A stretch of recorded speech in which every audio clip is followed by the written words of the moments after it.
be helping with today's session. I'd like to introduce you to our presenter today. Debbie Dallin is a security expert and global knowledge instructor who has been providing technical solutions and training since 1975. Thanks so much for being here, Debbie. Welcome, and I will turn it over to you. Thank you, Michelle. Welcome you to this lecture on securing communication. As we are trying to provide communication more and more to the cloud, web services, integrating at all kinds of component levels as opposed to larger conversational levels, this becomes more and more of a critical issue for us. So whether it is at the large level that we just want one communication thread from one source to one destination, or whether it's a tree structure where we're reaching out for all kinds of mini embedded conversations, we need to make sure that every thread of communication, we have identified the endpoints and we're supplying appropriate protection of that path of communication. And in order to do that, we first have to make sure we know what the goals are, or we agree to the goals of what we're trying to accomplish here. So we often use the acronym CAIN. I know one security professional uses PAIN, PAIN, privacy, they refer to instead of confidentiality, but I think subliminally that sends the wrong message to the whole subject of crypto. So I prefer CAIN, and certainly confidentiality, integrity, we've been focused on that since the beginning of time. We say, what are the three objectives of security? CIA, confidentiality, integrity, and availability. In that realm, however, we have expanded to want to also make sure that we have authenticity of the keys and the party to whom we're communicating. And we want non-repudiation, where someone can't refute what it is that they've done. These last two features have been added to our list of tools and techniques because of the inclusion of asymmetric encryption. So if we go through each one of these to make sure that they're clear, confidentiality means privacy. It prevents data leakage.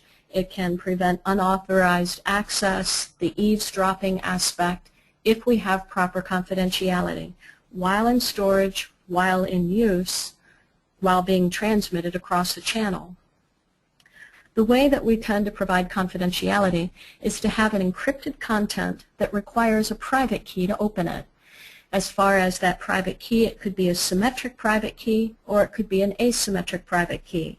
But the term private is something that you keep unto yourself. And if that's the only way to get into the content, then we would say that we have confidentiality. So asymmetric reinforced our ability we already had given symmetric.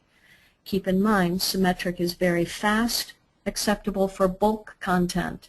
Asymmetric is very slow. We only use it for tiny things. So when we have confidential asymmetric encryption, it's usually to get the symmetric key to the other side, often referred to as a digital envelope. Then we want integrity. Think accuracy, precision, lack of corruption, lack of unauthorized changes, lack of infections. All of this consistency between our tables and across different databases we tend to provide by the use of hashes. Hash a one-way bash function. You'll never reverse this encryption. It's only encryption as opposed to a cipher, which is encryption and decryption. Hash always has a fixed length output, identified according to the kind of hash you chose, MD5, SHA-1, SHA-2, SHA-3. There's a hash inside of a digital signature, which is what gives the digital signature a sense of integrity as well. But in all cases, this hash is an indicator of integrity. Next step here, too, is to recognize you would need backups as a means of repairing it. But our first big necessity is that we recognize there's been a violation of integrity, and that comes from the form of a hash. We take forensic images. We always take the hash to designate that with proof they're identical to the originals. When it comes to authentication, this is where we make use of digital certificates. Now it's interesting how many ways we can use that term, authentication. We can use it in terms of authenticating to a machine as a form of access control. That's not what I mean by authentication here. I'm referring here to the authentication that a key truly belongs to somebody. That's the authentication within the realm of crypto. The other would be access control as a separate subject. This authentication is going to be handled through the use of digital certificates when an independent third party known as a certificate authority vouches that a public key belongs to the subject whose distinguished name has been indicated in the header of that digital certificate, right along with the distinguished name of the issuer, who is the certificate authority, together with the dates of validity, not valid before, not valid after. All of this becomes then sealed with their digital signature to say they as an entity confirm that this public key belongs to that individual. Basically, they're giving the same level of assurance that and maybe even a higher level of assurance than the DMV gives when they grant you a driver's license, saying this picture of somebody and the name belongs to what is being identified as your presence within a state in the form of this driver's license. So that's the intent of the digital certificate, a certified copy of someone's public key. Before we ever confirm digital signatures or we ever create digital envelopes, we need to confirm that the digital certificate is in fact accurate, it isn't corrupted, and on top of that, that it hasn't been revoked. This would prevent spoofing, impersonation, and masquerading. Last, we have non-repudiation, that someone cannot refute that they did something. This non-repudiation is any time we can prove someone used their asymmetric private key, because that's a private key assigned to you and you alone, individually. So it's on the side of both sending and receiving. When you make a digital signature on the side of sending, well, we say that's non-repudiation. You proved, or you used your private key, which I proved by opening it with your digital certificate's public key. Or it's also, let's say, on the bank when they open a digital envelope, or whoever opens a digital envelope. I don't know for sure that somebody opened my digital envelope, but I know if anybody did, it should be the party I was sending it to, because that key was not reported as compromised. So non-repudiation is both on sending and receiving, and it helps prevent forgeries. As we are creating some mode of communication, it's important that you understand what the endpoints of the communication path are going to be, as well as what the security requirements in terms of sensitivity and criticality. You need to make sure that you're maintaining compliance, which means you need to have insight into any possibility there would be for someone to abuse that channel. Based on that, you can now go ahead with what form of authentication and what level of encryption, as well as what layer on the stack do you want to protect. So when we're talking encryption itself, we get into things like, are you using triple DES? Are you using AES? We want to talk about what's the cipher that you're using. We've talked about SHA-3, SHA-1, what the level of sophistication of the hash is that you're using. But when we talk communication, now we're talking crypto system. Where in the stack are you encrypting? Is it going to be SSH, SSL, IPsec? Those are crypto systems made for secure communications. And without knowing the endpoints, which will be at some point within the stack, then we don't know what level to encrypt at to provide protection of those endpoints. You've got to be very careful with this idea of endpoints, because often we're communicating in a form where we're involving multiple protocols, and each one needs its own protection. Other times, providing one level will inherently protect everything. Keep in mind whenever we're providing encryption to our content, we can either encrypt the content and send it through clear channels, or we can encrypt the channel and send clear text through it. But if the channels don't have the same endpoints, well, then we have to come up with multiple solutions. So very integral to this whole process is you've clearly identified the endpoints of your communication. Then move into your most sensible protection, remembering that security and ease of use are on opposite sides of the spectrum. Everybody, unfortunately, wants ease of use. Let me pick up a tool. If I have to press a button, okay, but really I just want to touch this device and magically have it all work. Well, that's fine until we start moving around and suddenly that channel doesn't work without you involving yourself a little bit. So we've got to find that appropriate balance between how much security versus how much flexibility and ease of use do you want? The easiest, fastest, and cheapest is simply don't protect it at all. Let it all be clear text. Unfortunately, this is where everybody's happy to operate with. Sure, let me run down to Starbucks, get on the open Wi-Fi, and start sending my email. Nobody cares about me. Of course, they're not going to be listening to my conversation stream. Well, that may be true, or that may be a little bit naive. So make sure if you choose this that you've truly done your due diligence, the work to look into whether you're being compliant and whether or not there's a potential for abuse. Next, as I mentioned, is communicate inside of an encrypted tunnel. This is a classic of a VPN. Set up within these endpoints what is going to be my encrypted tunnel, and now everything that I send through it is automatically protected. After that, another choice is if it's going to be bouncing all over and I have no control over the channel that it will be taking, we'll then encrypt the content and send it through a clear text channel. Keep in mind that when you're encrypting the content to send through these clear text channels, the routing headers will always have to be visible, whatever the routing headers are. So for example, with email, who you're sending it to and from, the subject line, those always have to be clear text, even if you encrypt the content of your email. Otherwise, it can't be delivered, or at a lower level, it couldn't be routed.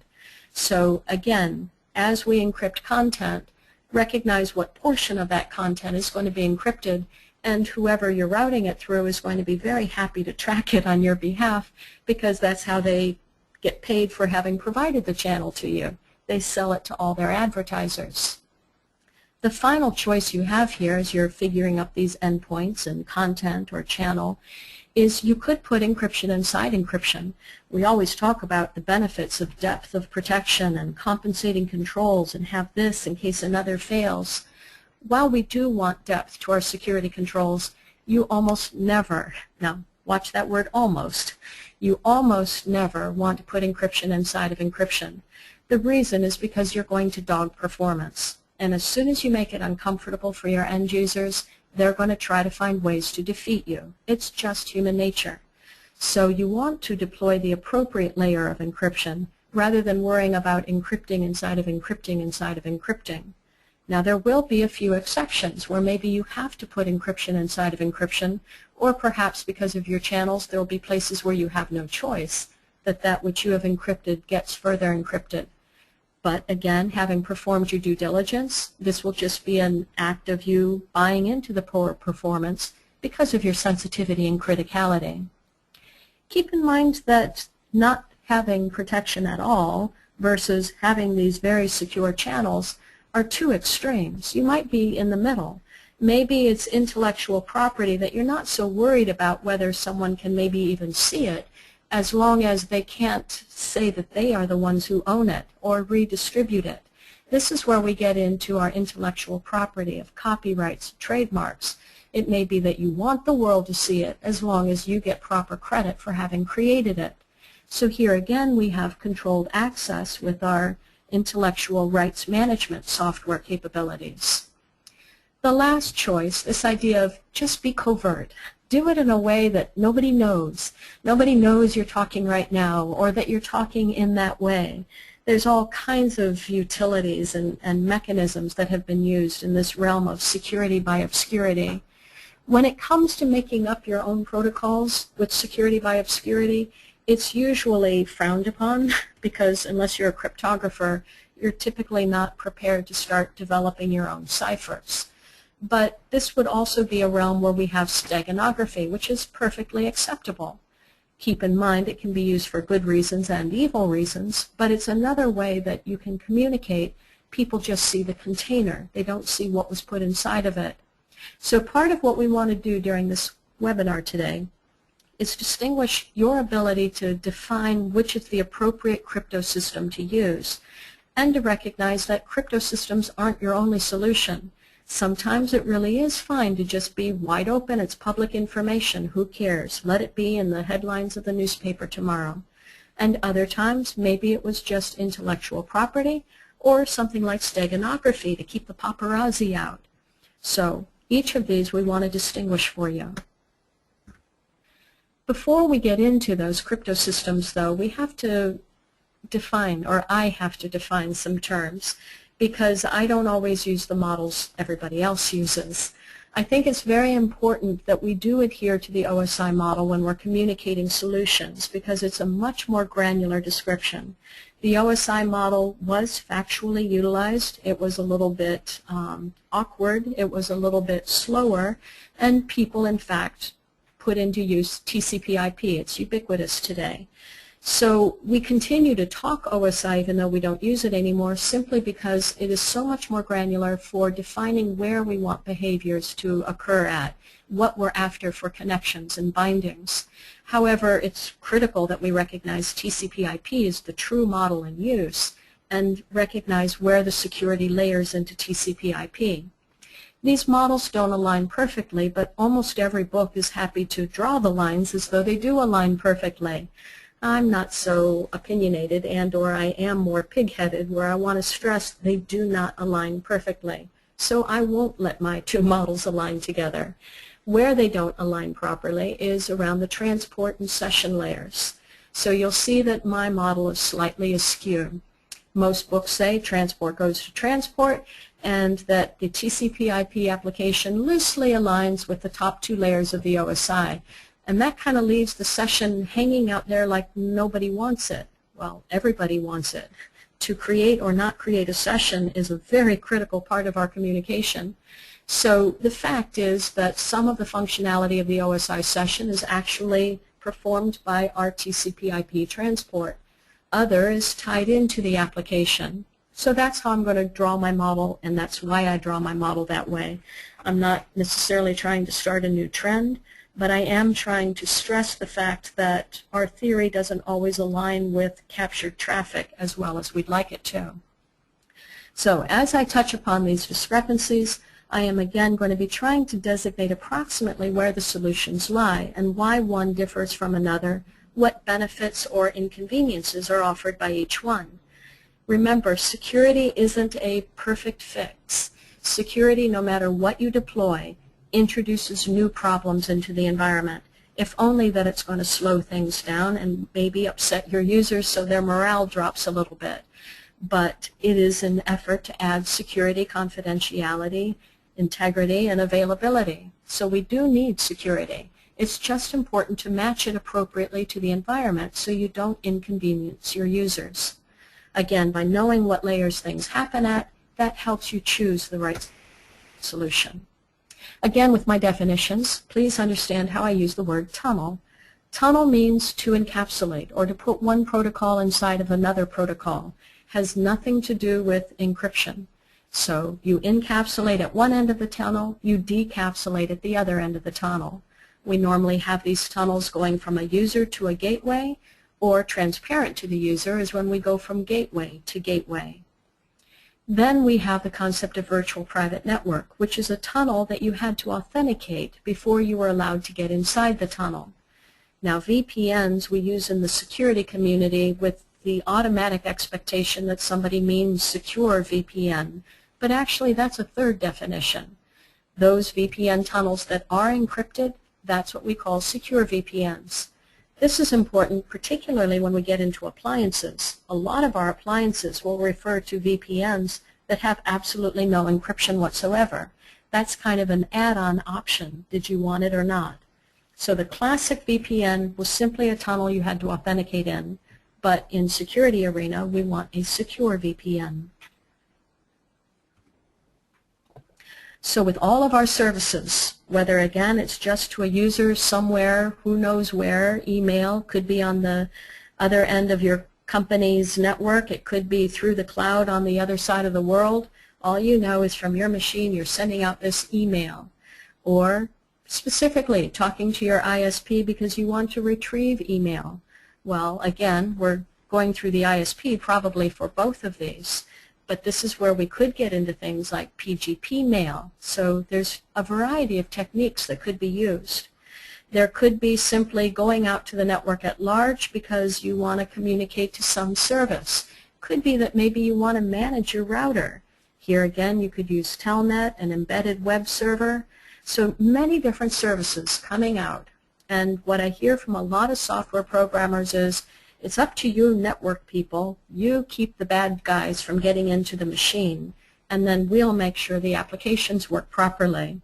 And then I hear the network people saying, it's up to you guys, you programmers, that you have to protect the environment you're working with, and we'll just do the best job we can to get you clear communication paths coming your way. The end result is it's all software, whether it's driving communication across the network or not. And if you have a network card that is communicating, you have to be concerned about both, because they integrate into each other through this thing called the OSI stack or the TCP/IP stack. And it's impossible to separate one from the other. It's all software communicating that has to be made more robust as we send it out into untrusted channels. So the first that I offer is email. We've talked Secure MIME, PGP MIME. MIME, multi-purpose internet mail extension, was just encoding, a way to say my text message is stopping and here comes a binary attachment. So a simple encoding of tags. To add security to it, we had Secure MIME or PGP MIME. Both of them are capable of providing encryption and adding a digital signature.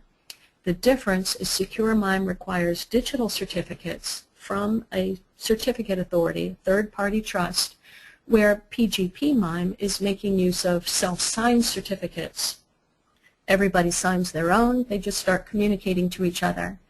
Both of them have the same strength of algorithms, they're both very capable. The difference lies in the degree of trust and the ability to, in fact, revoke your certificate if there's a compromise.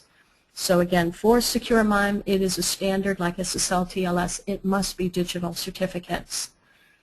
You can have both of these installed on your machine, but PGP MIME can only talk to PGP MIME. Secure MIME can only talk to Secure MIME.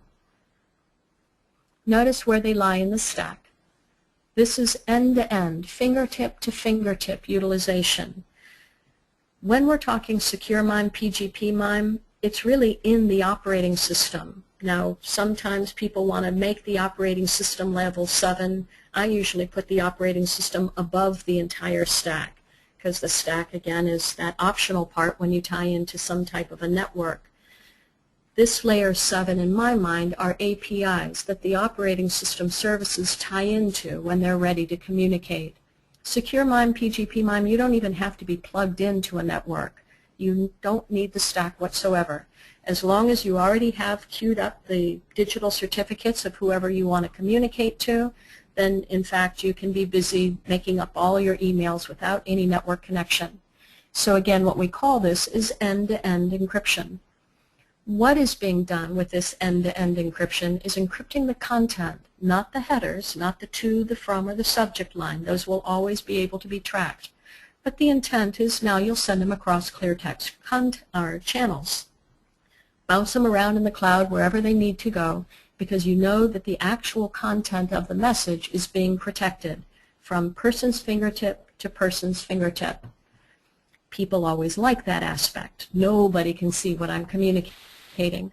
So here's the picture of what I'm suggesting to you. You do in fact have this secure tunnel from person's fingertip to person's fingertip. Granted, they can track who I'm talking to, how often I'm talking to them, but they can't see the content of the communication. Keep in mind that when you go into the untrusted cloud, that's always the case. They'll be able to see who you're talking to. It's just the nature of getting traffic delivered. Unless all you have are these secure ISPs that you're communicating through, from one ISP to the next, that they're securing your conversations. And we do have that, where all conversation is kept private. Even though the company is distributed across the world, it's only from one secure ISP provisioning or provider to the next. All this is fine and good, but I just brought up another intermediary, that ISP. That's the problem, is that people don't actually send email directly to each other. They send it through some type of a provider. The protocols that we use with the providers are SMTP, IMAP, POP3. SMTP is how you push mail, and all ISPs push mail between one another. How you retrieve it, classically, IMAP for your internet mail, or POP3 where you retrieve it down to your system by default. Great mechanisms.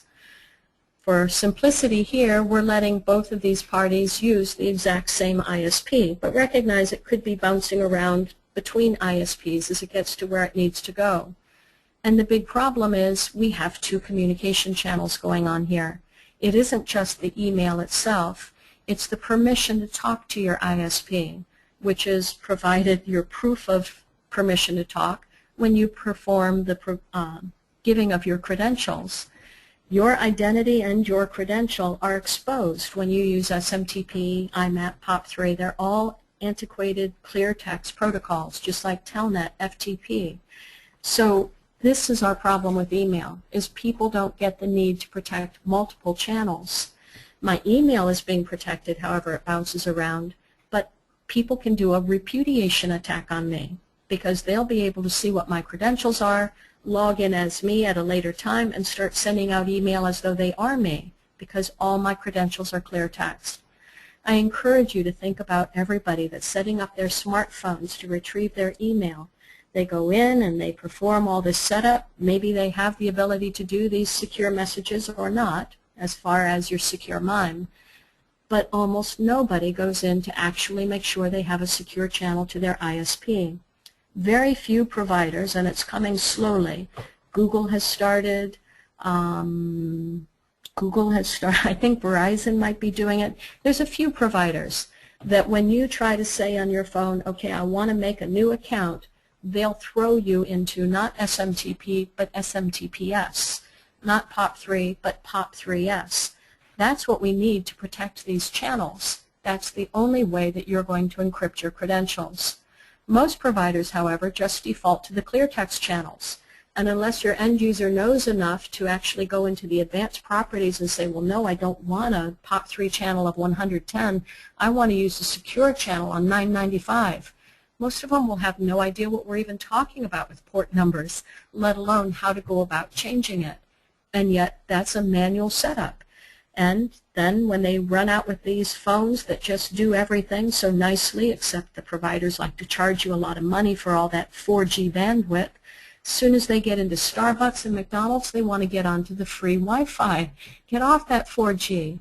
And they don't think about the fact that anyone sitting in there with a sniffer will be picking up these clear text credentials, because now instead of being on proprietary frequencies, they're being provided across the airwaves. Even if they had been on proprietary 4G airwaves, once they get into the network, depending on how they have to route around through the cloud, they still could be potentially picked up. So, sniffing of these credentials is something that is huge in this world of repudiation attacks, in this world of thinking how you come up with passwords so I can break into other accounts, into realizing people reuse passwords, therefore now I can acquire all of these. I was sitting one day in a class 4 professional Wi-Fi individuals that were in the security arena demonstrating one of the latest sniffers that they had out, and sure enough, there sat somebody in class just going through and checking their email. And I thought, oh, I don't believe this. And sure enough, there were about 8 accounts that they were checking every 5 minutes. And the first 6 were clear text with same username, same password, and the last few were using an encrypted channel. Well, gee, I wonder what their username and password might have been. I mean, it was insane. Of course, when I started to nudge the person next to me with, do you believe this? I thought, nope, that's when you're breaking this whole idea of what you acquire and is it okay or not. As soon as you start sharing it, well, your intent's gone down the tube, and that would be a violation of integrity. But the fact that I just chanced upon it was mostly that I was just in shock. People don't get it.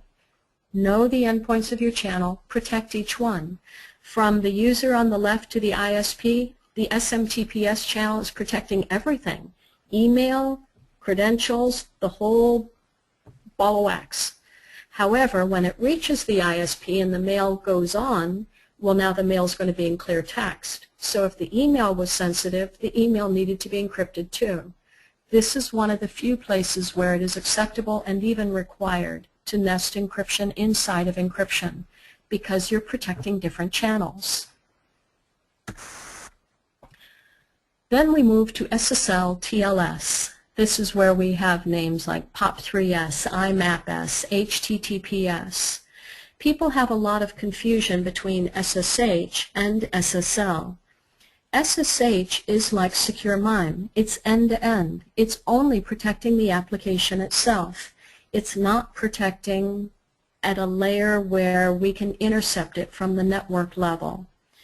Keep in mind when you have end-to-end encryption, as I was just showing you, the end result is we can have data exfiltration, because nothing, no sniffer, no tool of any sort that you have on the network for defense is going to be able to see inside of a robustly encrypted packet. We want for encryption to be under the control of our network personnel so that we can filter. So here again, it's a matter of what is important to you. If the end user is more important to you than the network, then sure, use things like SSH. With SSH, we have SHTTP, we have SFTP. Again, the problem, data exfiltration. If you're sniffing these conversations, you're going to see absolutely no difference. You are going to see that the application layer is encrypted, but functionally they behave differently. When we're using SSL TLS, I am liberally using the term a VPN wrapper. Most people wouldn't refer to it as a wrapper, but that gets the point across. It is the classic application, POP3 IMAP, around which we are wrapping an SSL TLS framework that you have to pass through before you get transmitted across the network as encrypted content. The end result is now our network people can see inside these tunnels and can make sure that it's appropriate data coming in and out. We tend to use SSL TLS when we're trying to provide a service to another party. We don't want to provide access to the entire network, and again, we didn't want to be up around the SSH layer where we don't know what's inside. Keep in mind, as you provide different layers, you're providing more complexity, which can in fact be attacked. So as SSL TLS is a wrapper, it's important to bind the digital certificate to the appropriate port. Like we said, for POP3S it would be port 995. Make that a valid certificate so that people can actually trust it, and then make use of the SSL TLS by the application as we pass through it. I've seen applications that were bound straight to the port and not through the encrypted protection. That meant the classic message you receive, there is both encrypted and unencrypted content on this page. Well, that can come from many reasons, like advertisers not coming through the tunnel but coming outside the tunnel. But it can also happen when the programmer didn't understand how to bind to the port properly and they never used the SSL TLS session in the first place. So imperative in this fact that we're trying to provide a secure session is that we set it up to use robust communication. SSL really should be phased out. That was the older version created by Netscape as proprietary. TLS is the open source replacement. We want the latest capabilities for encryption on our tunnels.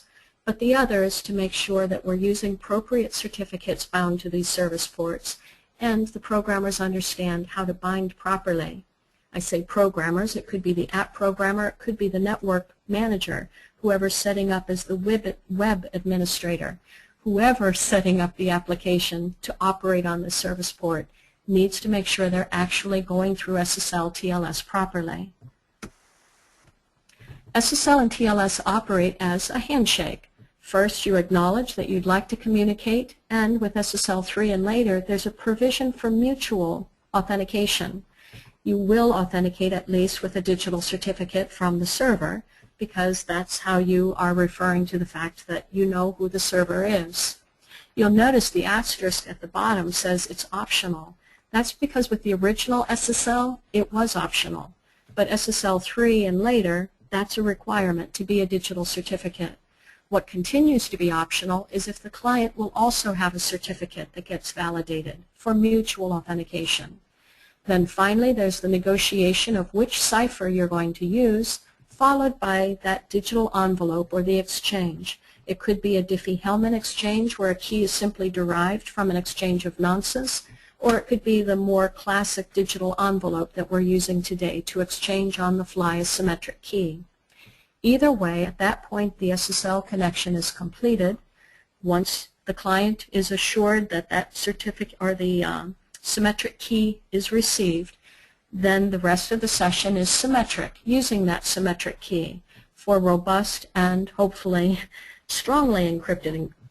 It's going to be fast, certainly, because it's a block symmetric cipher, but if it's DES, it's still kind of a weak cipher. We wouldn't want to use it for a very long session. Better yet would be to step it up to at least triple DES. So understand the nature of it. We're using asymmetric. We're using hashing in the form of every message that goes across has a MAC, a message authentication code, to indicate if there's been a problem with integrity. And we're using symmetric encryption for the bulk of the session. Recognize where it can go bad. If a man in the middle comes into play and tries to weaken the strength of the cipher, or if the client isn't trained to only accept good certificates that are trusted and current as far as not expired, they can always accept bad certificates. They can always overrule the browser and say, I'm sick of these pop-ups, make the connection, and they can end up with a very strong connection to the wrong party. With this man in the middle, there'll still be the ability to eavesdrop on the entire conversation. So it's a good method, but it's good when you're properly deploying it, and a lot of people don't take the time to make sure that that's what they're doing.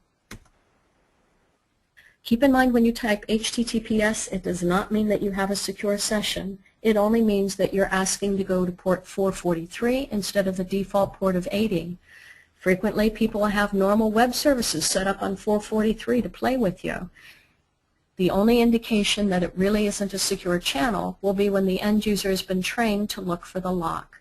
To make sure the lock wasn't just a picture thrown into your browser, you should actually click on the lock, and you will find what the digital certificate is that you used in order to make the connection, and you'll be able to see the strength of the ciphers in use for the connection.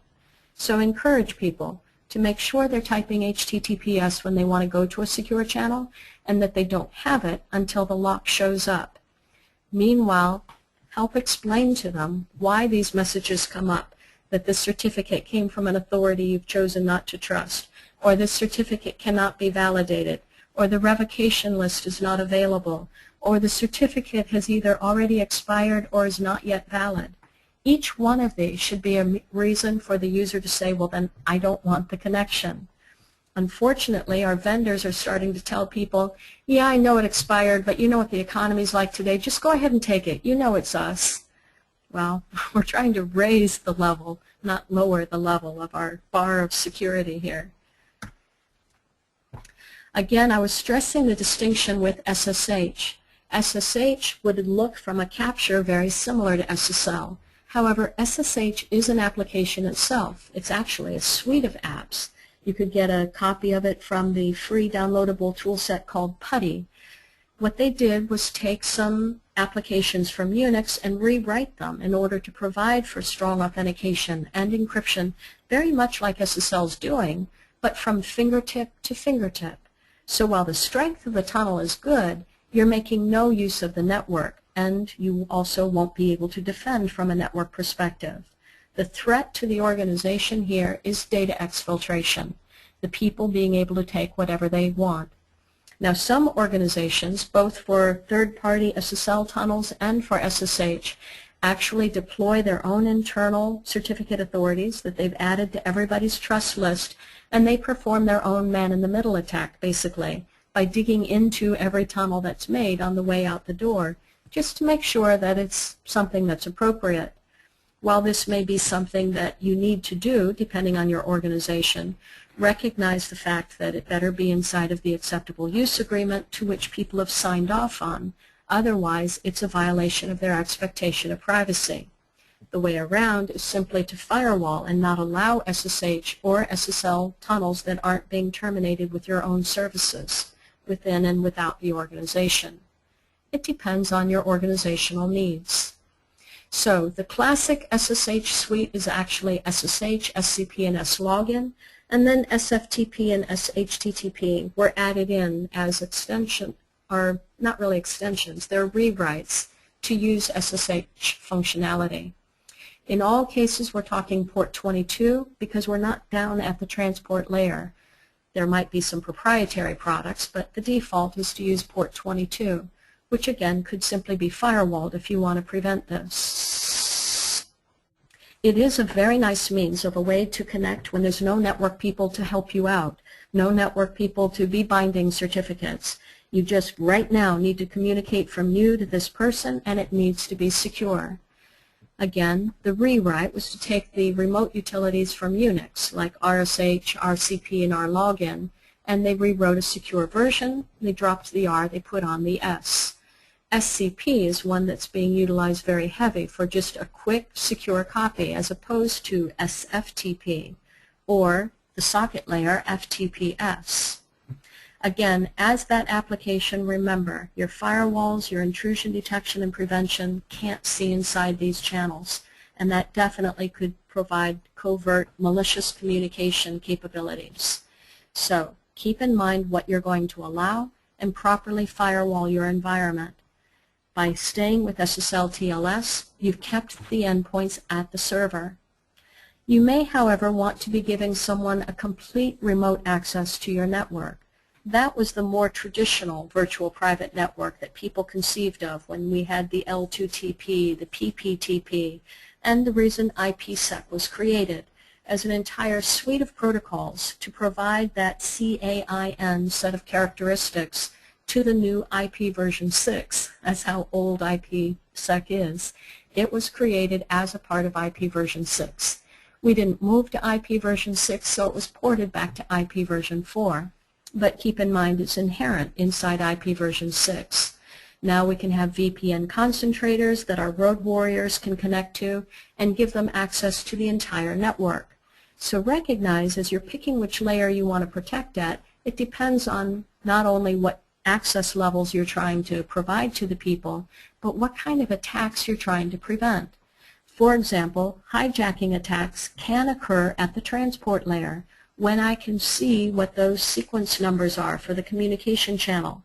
They're hard if you're doing something like SSL TLS because I can't see that encrypted payload of the application layer, but I can still see our sequence numbers. SSL TLS rides on top of TCP. If I want to prevent that threat, then I need to encrypt at a layer lower. Whatever layer you're encrypting at, it's only the payload above you that's actually being encrypted. So by coming in at the network layer, the transport layer can't be seen whatsoever, and you've removed that threat of hijacking. Now we have another layer of hijacking, which is up at the application, very popular for web traffic. That was removed by doing SSL TLS, unless someone did one of those man-in-the-middle attacks. But by coming down to IPsec, you've removed both the threats. What you have done, though, is provide access to an entire network that you would have to be on top of with authorization constraints to keep people from going places they shouldn't. Here's your IPsec. It is working at the network layer. It's protecting the payload from the transport on up. Now, that's how I define it, but again, people are confused with, well, wait a minute, am I encrypting the IP? Am I not encrypting the IP? Unfortunately, this has been a misguided set of messages. Whatever layer we protect at, it's only the payload above you. So theoretically, by what I'm stressing, it could only be the transport on up that's being protected.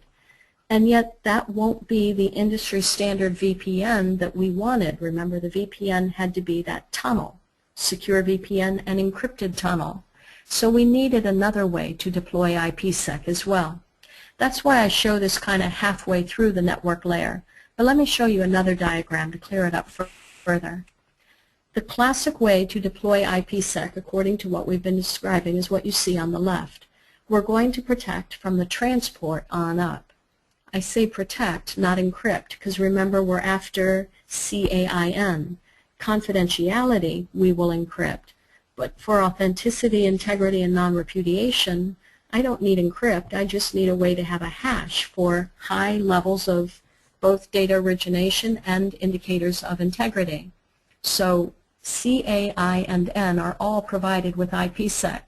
The way it's provided is your mode that you're going to use on top of this transport or tunnel.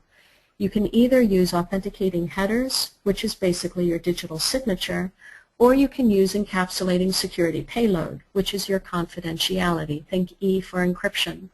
And just like with email, you could do them both, AH plus ESP, and call that transport adjacency, kind of like triple deaths, come out of one, go into the other. And that would provide the highest authenticity and the confidentiality. Keep in mind we have integrity when we use ESP in the form of that MAC, Message Authentication Code.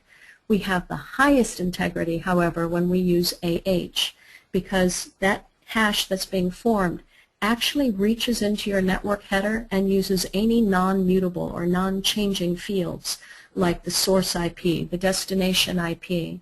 So the highest integrity comes from using AH, which is again why sometimes we use both.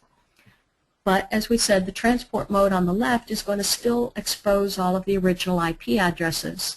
So basically what they did to come up with this industry standard VPN is take hold of the IP layer and fold it up and treat it like it is part of the payload and generate brand new IP headers that represent the endpoints of the tunnel. This is why some people say the IP header is encrypted. However, recognize if the IP header was encrypted, it could never be routed. It could never be delivered. So there's actually two IP headers when you go into tunnel mode. Therefore, what tunnel mode is protecting is the payload and the original IP, and then there's a secondary IP on the outside. How it protects depends on if you choose ESP, AH, or both, AH plus ESP. Then we have wireless encryption. Wireless encryption actually works at the lowest half of the data link layer. We call that the MAC. At the top half we have the logical link control. Logical link controller is where we maintain things like our ARP table. So ARP messages themselves are actually encrypted when you're using wireless encryption. For that protection of the network, remember I said what layer you protect at depends on what are you trying to protect. For the end user, when they're valid or more valuable than the network, you want to be up at the fingertip level. But we're usually after protecting our network, so we really want to be as low as we can go on the model, in which case data link or link layer encryption is one of our most secure modes, if it's a good type of encryption, which WEP was not. WEP was very easily crackable. It took a while to perfect it, but it's been perfected for a long time, and people need to get rid of WEP. Now we do actually have link encryption that occurs at the physical layer, black box. The reason why we call things link encryption is they can't be routed. They are literally from one link to the other. So this wireless encryption taking place at the MAC layer is from your Wi-Fi client to some type of an access point. Now sometimes it's from a Wi-Fi client to a Wi-Fi client. Could also be your 4G to a cell tower. But this idea of having two peers talk to one another, we call an independent basic service set or an ad hoc, should always be a security violation inside your organizations because they are insufficient to provide robust authentication followed by appropriate levels of encryption. It's much better to make sure you have that central funnel point of your cell tower or your access point. And again, that represents a data link. There are certainly weaknesses with using wireless. Wireless, any noise on the same frequency band is going to add together and cause corruption. So having something like jamming occur is actually a cost of business when you're performing wireless communication. Ideally, wireless is a fallback channel, never your primary means of communicating. You might use it as your primary, but you always have something that's behind that for emergency communication. And again, the problem is that type of noise.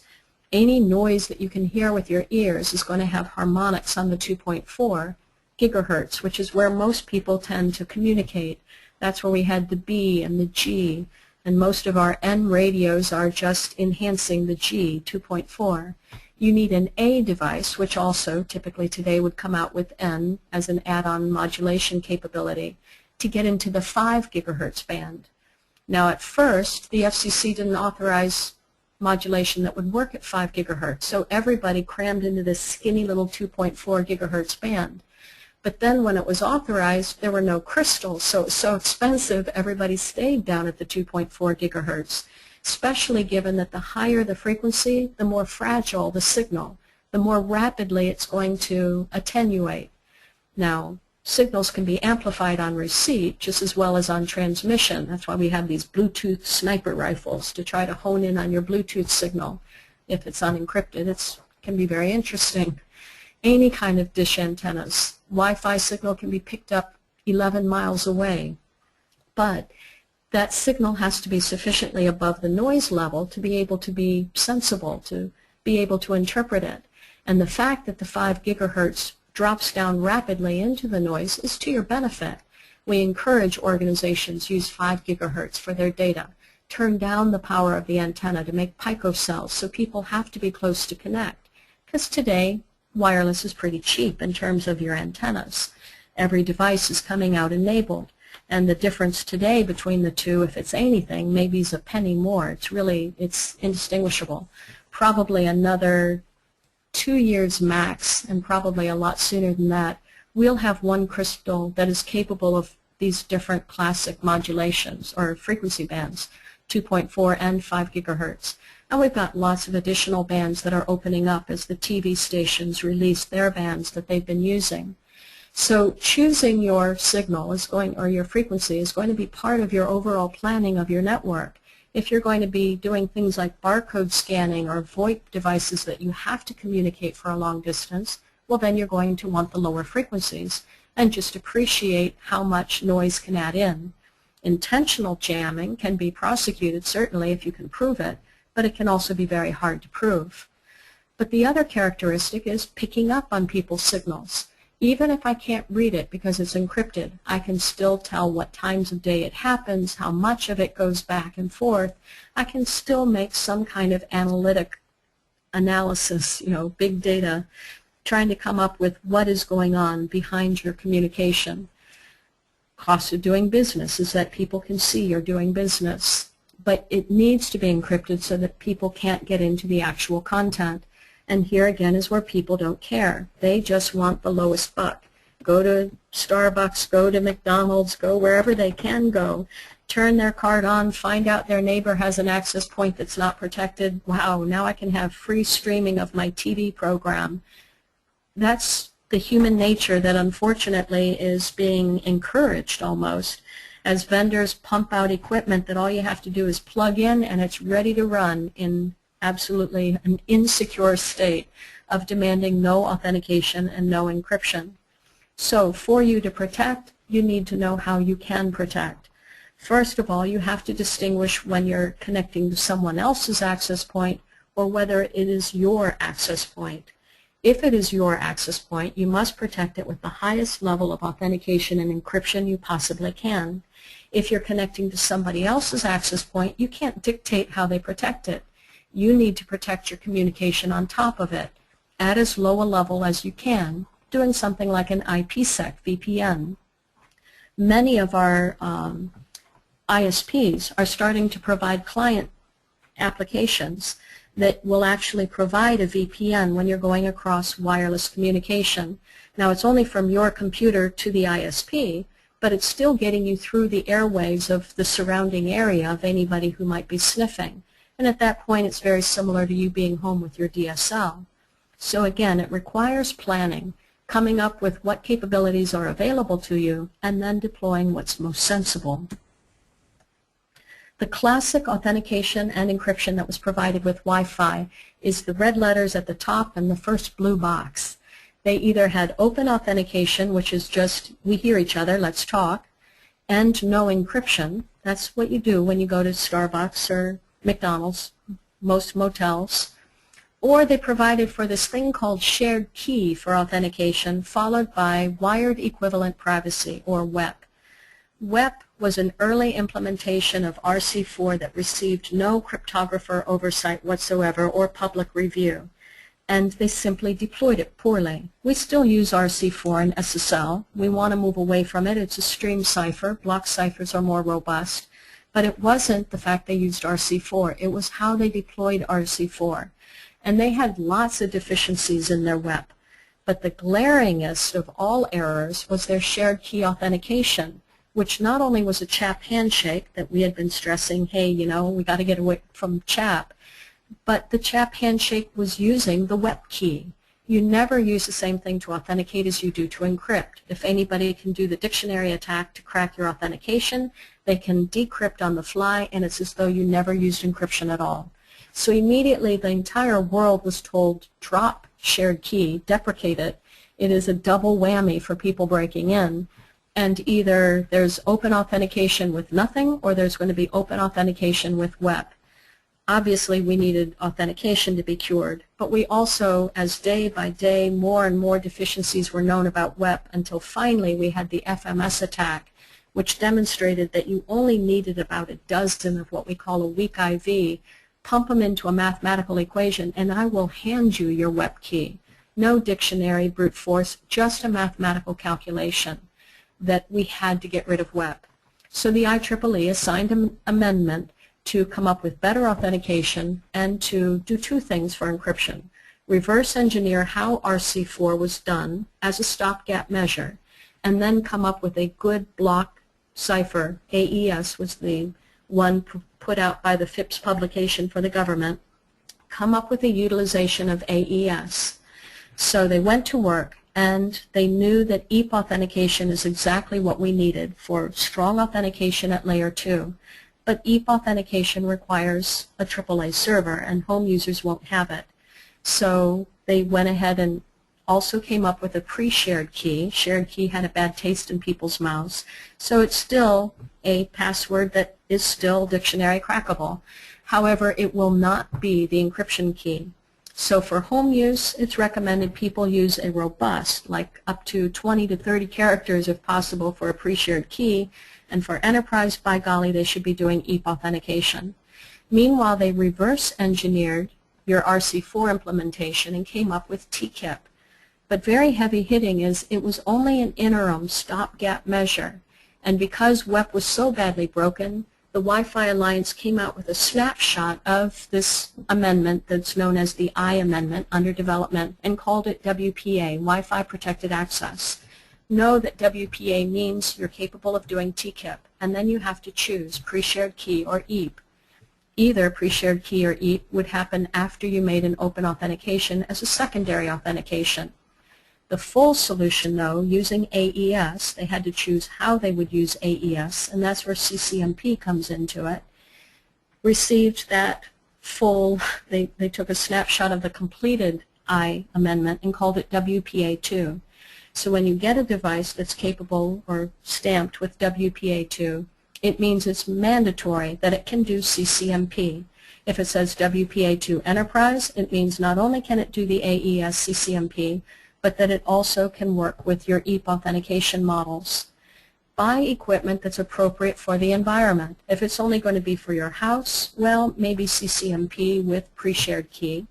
But notice it's more secure to stipulate you want CCMP than it is to say WPA2. Because with WPA2, while it says it has to do CCMP, TKIP is still in there as optional and is slower and is in general weaker. So again, coming up with what your solutions can be will help you set forth your policy appropriate when you're trying to protect your own access points. Again, if it's not your access point, well then you should be doing something like an IPsec tunnel. If you can't do that, at least try to adhere to using SSL communication, TLS communication. We'll use the word SSL forever, probably out of respect for Netscape, but as I mentioned, we should have replaced it with TLS at this point. Be able to understand these acronyms because people use them improperly, not just when they're communicating, but when they're writing vendor products for how you configure your environment. One will say WPA, another will say TKIP. By knowing what is real, you can interpret what their indications are within their configuration management tools. Again, for work, everybody should be using WPA2, specified as CCMP with EAP authentication. I mentioned the fact that all this encryption may not be what you need. Maybe all you need is to assure that you're being recognized for having created the content. This is where we get into DRM, or digital rights management. A classic example would be Adobe. There are Adobe files I can't open unless I'm online and right now entering my credentials to confirm that I'm allowed to open this document right now. I'm not making a connection to the server. It's inherent within the file I'm trying to open. It knows it has DRM. It knows the server it needs to go out to confirm that, yes, in fact, I am still allowed to open this. And that depended on whoever created it using a document publisher that was capable of DRM. DRM is a responsibility of the presentation layer. This is where the encryption would happen for SSL TLS. This is where compression happens. And the new kid on the block is digital rights management. And I mentioned that we would finish off with steganography. Rather than obfuscating content, so you saw there was content there but you couldn't read it, steganography is hiding content inside of a container. All you need to do is have a container big enough to hide the thing that you're trying to hide and an agreement with somebody as to how you're going to hide it. So we could play with the least significant bit of the red, green, and blue components of an RGB bitmap stream. We could use echo encoding. We have all kinds of stuff. Pictures are the favorite thing to hide content inside of, but we have operating systems inside of operating systems. We have files inside of file systems. It's just a matter of coming up with what the capability will be. Now, while I say the container has to be big enough, quite often you can tell just looking at a size of a container that, holy cow, this is too big to be this picture. There has to be stego in here. But if you don't know the means by which somebody put it in, you're going to be working a long time and possibly never get it back out again. When you do get it out, it may be encrypted on top of that. So probably the most common illegal use for this is child porn. However, it's used legally all over during inside the Whistleblower Act for strong watermarking of intellectual content, so if people chop up a document, you can still see where the copyright was. Just to communicate, like I said earlier, without the paparazzi knowing you're trying to communicate. Stego is a popular technique. But again, choosing which method is going to be appropriate for your organization is going to require that you know what's possible. But then planning and then writing policy so that you mandate these are the protections I expect you to use whenever performing this kind of communication. Then, as a company, you're protected. I encourage you to look into some of these classes if you'd like to learn more. But on all cases, I thank you for joining me today. I hope this was fruitful for you. Use this webinar for your continuing education points, and best wishes to you.